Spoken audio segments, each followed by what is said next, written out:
আজ কাজ করলে না ঠিকই, কাজ সকাল দেখবে সব ঠিক হয়ে গেছে।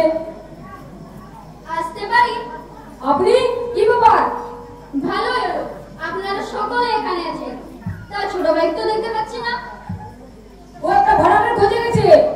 যাক গিয়ে, আপনাদের সঙ্গে একটা জরুরি কথা ছিল। কি কথা? বিমল বাবু কেঁদে কেঁদে আমার হাত ধরে বললেন যে আমার 3 ছেলের মধ্যে যদি একটি ছেলে ভালো হতো, মানে বুড়ো বয়সে একটু যত্নার্থী করতো, তাহলে বাড়ি আর আমার ব্যাংকের 1.5 লক্ষ টাকা আমি তো পেয়ে দিতাম। 1.5 লক্ষ টাকা? হ্যাঁ, যেটা ওনার ব্যাংকে রয়েছে। আমার ব্যাংকে 1.5 লক্ষ টাকা আছে? কি বলছেন আপনি? কেন আপনারা জানেন না?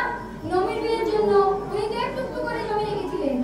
এখন তো শুনছি টোটনের স্কুলে সেক্রেটারির ছেলে অভিকের সঙ্গে নমির বিয়ে হচ্ছে। এই বিয়েতে তো 1 টাকাও খরচ হবে না, তাই প্লাস 1.5 লক্ষ টাকা এখানে যত ইন্টারেস্ট রয়েছে সবটাই তো রয়ে গেছে।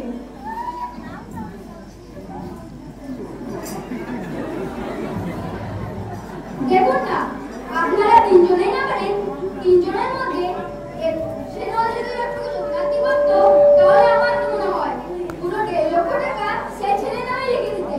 আপনি ঠিক জানেন তো আমার ব্যাংকে 1.5 লক্ষ টাকা আছে? হ্যাঁ, এই তো এই পাসবইটা আমাকে দিয়ে বললেন আমি যেন ব্যাংকের থেকে লিখে নিয়ে আসি। এখানে আজ পর্যন্ত কত ইন্টারেস্ট জমেছে। কই দেখি পাসবইটা।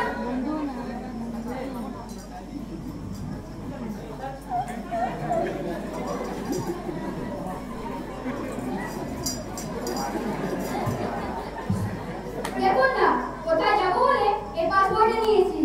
দিন ওটা দিন বিমল বাবু হয়তো চিন্তা করছে। হ্যাঁ,